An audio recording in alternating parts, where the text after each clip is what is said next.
Banyak peminat Ultraman, bukan Ultraman je lah ni saya kaitkan peminat Kamen Rider dan juga Super Sentai. Mereka itu kebanyakan bawah umur Mereka itu tak dapat bezakan apa itu pelakon dan juga watak di dalam sesuatu cerita. Ya, kalau tak suka dengan Manaka Kengo, saya pun sama sebab dia pun cringe. Cuma jangan sampai nak kaitkan dengan pelakonnya iaitu Reiga Terasaka. Dia tak salah dalam hal ni, okey? Dia itu pelakon. Dia melakukan suatu benda itu yang disuruh oleh director. Untuk apa? Ya, untuk dapat duit jugalah, untuk sara hidup. Kenapa sampai nak benci dia bagai? Kalau nak benci karakter, ya benci karakter. Karakter tu tak wujud pun. Dia cuma kisah fiksi. Kenapa nak kena salahkan si Reiga Terasaka? Yang korang harus salahkan itu ya penulis ceritanya sendiri, iaitu Naoki. Ya, Naoki yang suruh Reiga Terasaka jadi Kengo aka Cringe Man itu. Ya, kalau nak salah itu salahkan si penulis cerita, jangan salahkan pelakon. Dan ya, kalau macam ni lah pemikiran orang-orang kita rasanya baik diorang baca novel balik lah Diorang kena faham apa itu karakter dan juga pelakon. Ni tak tahu apa-apa langsung cakap ikut suka hati diorang je.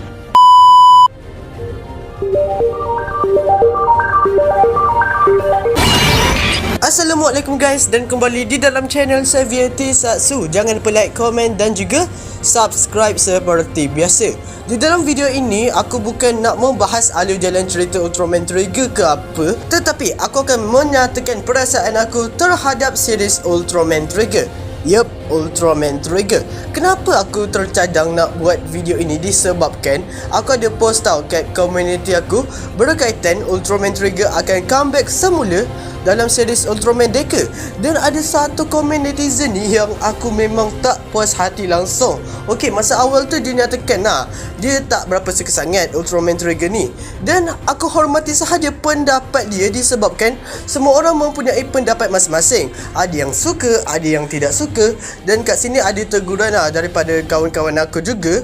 Dan semakin lama perbualan tu semakin teruk Sampaikan kat sini orang yang tak suka dengan Ultraman Trigger tu, bagi aku terlalu berlebihan sampai tak suka watak tu comeback dalam series Ultraman. Aku tak kisah kau tak suka series Ultraman Trigger itu, tetapi bagi aku kau punya komen ni dah terlalu berlebihan sangat sampaikan membenci watak tersebut, iaitu Smairu-Man adalah Kengo. Dan bila aku baca komen-komen dia ini, dia menyatakan yang series Ultraman Trigger adalah series yang paling terteruk kat era Ultraman.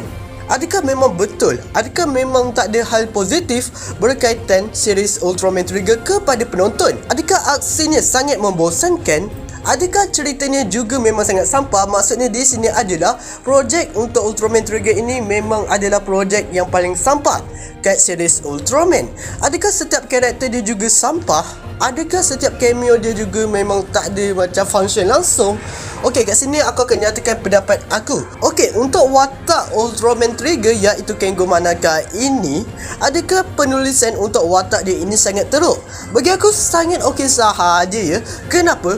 Disebabkan memang director dan penulis untuk series ini mahu membuatkan watak Kengo macam itu. Adakah memang diorang sengaja mahu membuatkan kita benci kepada karakter itu? Semestinya tak ya guys. Okey, kat sini kita selalu melihat Kengo dalam series Ultraman Trigger selalu menyatakan Smairu, iaitu senyum-senyum. Setiap episod mesti ada senyum-senyum, sampaikan membuatkan para penonton merasakan kata-kata tu cringe dan memang membuatkan ramai penonton tak selesa sebenarnya, termasuk aku sekali tau. Bagi aku kata-kata tu sangat biasa, tetapi apabila selalu dikatakan memang agak cringe je guys. Tetapi sebenarnya apakah maksud daripada Smairu dalam series Ultraman Trigger ini yang telah dikatakan oleh Kengo Manaka? Okey, Smairu senyum-senyum. Jadinya kenapa director dan penulis untuk series ini mahu memunculkan kata-kata itu? Memang kata-kata yang sangat utama untuk Kengo Manaka. Disebabkan kat sini aku rasa penyampaiannya macam ini tau. Okey, kat sini kita tengok Ultraman Trigger iaitu Kengo Manaka kan selalu macam tersenyum, periang lepas tu dan macam tidak matang. Tetapi di sebalik senyuman itu sebenarnya dia melanggung banyak masalah yang perlu dihadapinya. Yang pertama adalah bebanan dia sebagai Ultraman. Apabila Kengo sudah mengetahui dia adalah inkarnasi daripada cahaya Ultraman Trigger, hal ini memang membuatkan dia rasa tak yakin dan merasakan risau juga. Adakah dia dapat menyelamatkan dan membuatkan semua orang tersenyum? Jadinya walaupun kita nampak benda tu macam simple, tetapi itu adalah masalah yang sangat susah juga dihadapi oleh main character. Yelah, selalu kena hadapi monster, lepas tu kena selesaikan semua masalah juga, lepas tu kena lawan dengan ancaman yang sangat terbesar juga. Jadi hal itu memang menyusahkan dirinya sendiri ya guys. Dan nasib baik ada cameo daripada Ultraman Reboot, yang bagi aku cameo daripada Ultraman Reboot memang sangat memberikan kesan yang sangat bagus dan ada impak yang sangat bagus jugalah untuk Trigger ini, yang menolong dia untuk menghadapi masalah dia dan mengawal kekuatan Glitter Trigger Eternity. Okey, bagi aku apabila masalah itu diselesaikan memang sangat bagus tau. Tetapi masalah ini belum tamat lagi sebenarnya, disebabkan walaupun Kengo sudah mengawal kekuatan Eternity Core-nya lah kan, tetapi Kengo tetap merasakan beban tersebut sebagai Ultraman. Tetapi dia lupa yang dia juga adalah manusia, jadinya dia berhak juga untuk hidup seperti orang biasa, sama seperti orang lain ya guys. Dan hal ini diselesaikan kat movie Ultraman Trigger episode Z. Ya, hal positif yang kita boleh ambil kat sini adalah tetaplah tersenyum walaupun kamu menghadapi banyak masalah. Dan karakter Kengo ni kita boleh kaitkan dengan orang di dunia sebenar, iaitu kalau kita tengok orang tu macam selalu gembira, lepas tu orang yang periang dan macam tak ada masalah langsung, tetapi kita tak tahu apakah di sebalik senyuman itulah kan. Mungkin dia menghadapi banyak masalah sebenarnya, tetapi untuk membuatkan hati dia tenang, dia harus mencari perkara yang dapat menggembirakannya. Jadi ni poin itu korang dah dapat Mungkin penyampaian itu korang tak dapat sangat disebabkan korang dah rasa cringe sangat lah kan dengan Smile itu. Tetapi sebenarnya kalau kita lebih teliti dengan hal itulah kan, kita boleh mengambil makna daripada kata-kata main character itu. Kenapa dia selalu katakan benda itulah kan. Ada sahaja kata-kata yang tak bermakna, tetapi untuk kata-kata Kengo ini, Smile itu adalah ciri khasnya dan ada sesuatu makna yang sangat mendalam ya guys. Okey, tentang Smile tu tadi aku dah bahas. Dan adakah penulisan untuk watak Kengo ini sangat teruk macam apa yang aku cakap tadi? Tak, sebenarnya bagi aku watak dia ini sangat unik dan kita juga boleh mengambil hal positif tentang dia guys. Lepas tu bagi aku cara Kengo menyelesaikan konfliknya juga bagi aku dah sangat okey. Sangat okey sahaja. Bukan sekadar Kengo yang bagi aku karakter developmentnya sangat bagus dalam series Ultraman Trigger, tetapi ada juga beberapa karakter, contohnya macam Akito dan juga Yuna. Bagi aku ada beberapa episod juga yang difokuskan kepada mereka, dan bagi aku development karakter mereka pun sangat bagus ya guys. Untuk beberapa karakter yang lain, untuk God Select, aku macam harapkan lebih lah peningkatan development untuk karakter mereka, tetapi disebabkan memang diorang mahu memfokuskan hanya kepada Kengo, iaitu Ultraman Trigger, yang membuatkan karakter mereka ni memang macam dipinggirkan. Tetapi bagi aku karakter mereka sebagai support atau pemberi semangat untuk Kengo Manaka, yang membantu Kengo Manaka juga, bagi aku dah sangat bagus ya guys. Kerjasama daripada God Select tu pun bagi aku memang sangat dapat ya guys. Dan hal positif yang boleh kita ambil di sini adalah, walaupun kita ingat yang macam kita ini berseorangan dan memang tak boleh menyelesaikan konflik itu dengan sendiri, tetapi ingatlah mesti akan ada orang yang dapat membantu kita, iaitu kawan-kawan kita, keluarga kita, orang yang rapat dengan kita. Jadi ini konflik itu dapat diselesaikan dengan mudah sahaja sebenarnya. Jadi ini bagi aku itu adalah hal positif daripada series Ultraman Trigger ini juga. Walaupun Kengo ini ada masalah, tetapi dia tetap tempuhinya. Bagi aku ini adalah karakter development yang sangat bagus ya guys. Okey, tentang watak tadi dah cakap tadi lah kan. Dan adakah cerita daripada Ultraman Trigger ini pun sampah? Bagi aku tidaklah sesampah mana tahu. Bagi aku cerita dia ini okey sahaja. Okey, masa awal tu bagi aku macam macam fasa dia cepat, fasa dia lambat, yang membuatkan aku masa awal kat series Ultraman Trigger tu pun agak bosan ya guys. Tetapi apabila sampai pertengahan bagi aku dah makin menarik, iaitu macam mana cara Kengo pergi ke masa lalu dan menyelesaikan konfliknya dengan Trigger Dark. Lepas tu kat sini bagi aku debut daripada Ultraman Glitter Trigger Eternity pun memang sangat terbaik ya guys. Aku sangat suka debut dia. Dan ada juga masalah daripada Ignis lah kan. Dan bagi aku masalah itu ditamatkan dengan sangat baik. Dan di situ juga kita telah diperlihatkan setiap karakteristik daripada tiga Dark Giant ini masa mahu menuju ke akhir. Ada yang sampaikan mahu taubat, ada juga yang sangat mengkhianati antara satu sama lain. Dan bagi aku penamat untuk Dark Giant inilah kan, untuk Chimera, Hydrum dan juga Dargon, bagi aku boleh katakan penamat mereka ini sangat bermakna tau. Lagi-lagi macam untuk Dargon lah kan, kita tengok yang dia nak taubat tetapi secara tiba-tiba dikawal oleh Chimera, dan terpaksalah God Select dan Ultraman Trigger harus menamatkan Dargon ini. Dan kalau cerita ini teruk, kenapa kebanyakan orang berasa sedih dengan kepergian Dargon? Kenapa macam tu? Jadi ni kalau karakter itu dapat membuatkan korang rasa sedih, dapat membuatkan korang rasa geram terhadap watak Hydrum, lepas tu membuatkan korang juga beremosional masa kepergian Chimera itu. Jadi ni bagi aku setiap karakter itu memang sangat berkesan kepada para penonton. Penerangannya juga pada setiap episod apa yang tengah berlaku bagi aku memang sangat teliti dan sangat bagus, yang membuatkan korang sebagai penonton dapat memahaminya. Cerita Ultraman Trigger ini boleh dinikmati oleh semua orang, lagi-lagi fans daripada Ultraman Trigger, disebabkan Ultraman Trigger ini adalah new generation untuk Ultraman 3 lah kan. Dan bagi aku setiap cameo yang telah dimunculkan juga, contohnya macam Ultraman Z, Ultraman Reboot dan juga Ultraman 3, bagi aku memang sangat bagus ya guys. Macam Ultraman Z itu ada memberikan sesuatu makna dan motivasi kepada Ultraman Trigger. Selepas itu Ultraman Reboot, cameo dia bagi aku memang sangat memberikan kesan yang sangat bagus, disebabkan dia membantu Trigger menghadapi masalahnya. Dan Ultraman 3 bagi aku memang sengaja nak diletakkan kat episod itu hanya sebagai fan service.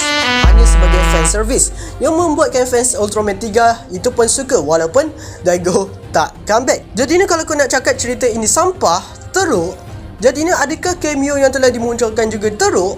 Adakah macam tu yang korang fikirkan? Adakah aksi ini membosankan juga? Bagi aku tidak langsung ya guys. Dalam aksi ini didirect oleh Koichi Sakamoto.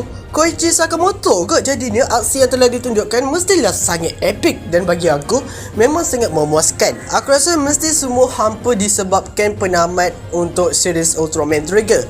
Bagi aku penamat dia juga bukanlah macam sampah, tetapi bagi aku biasa-biasa sahajalah, tak sama taraf macam penamat kat series Ultraman lain yang boleh katakan ya sangat epic, sangat gempak, sangat emosional ke apa.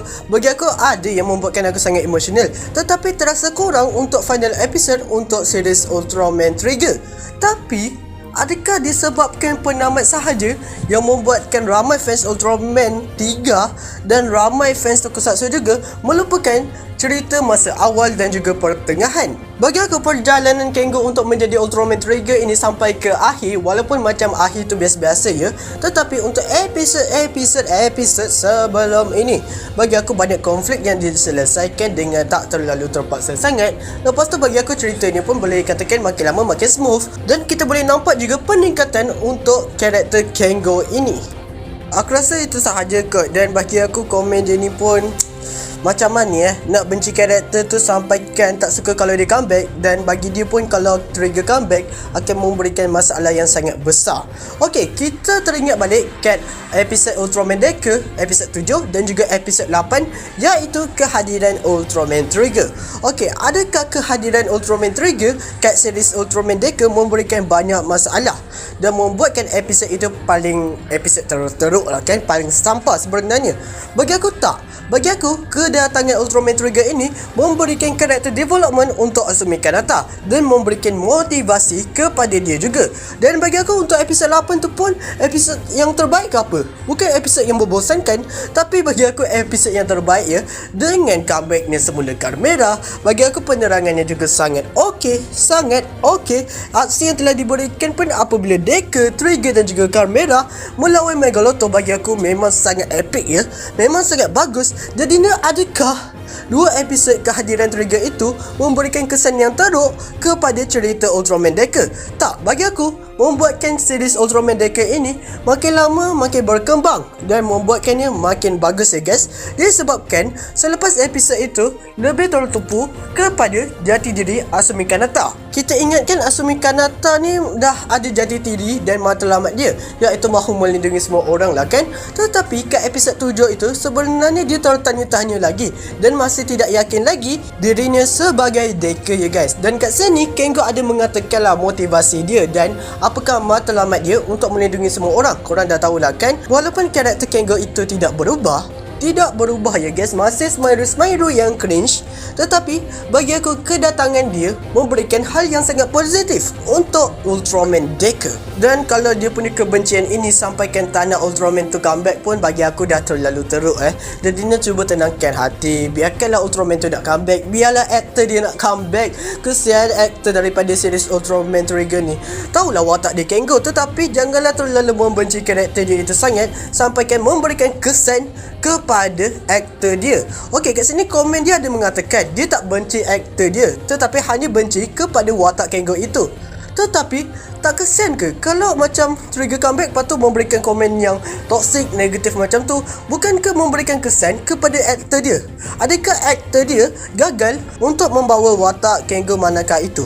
Bagi aku aktor iaitu Raiga Terasaka ni tak gagal ya guys membawa karakter Kengo Manaka itu.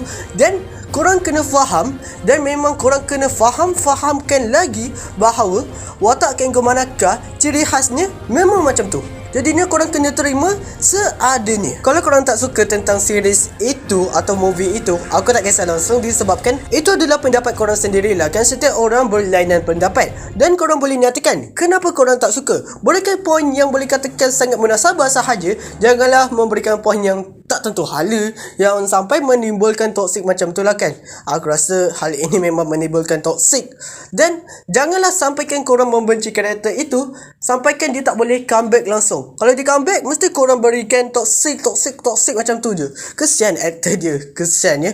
Aku rasa Ghost pun makin teruk daripada Deku ni. Tapi bila Ghost comeback, aku rasa ramai suka je, macam taklah terlalu membenci sangat tau. Sampaikan aku rasa Ghost ni memang dah popular ya.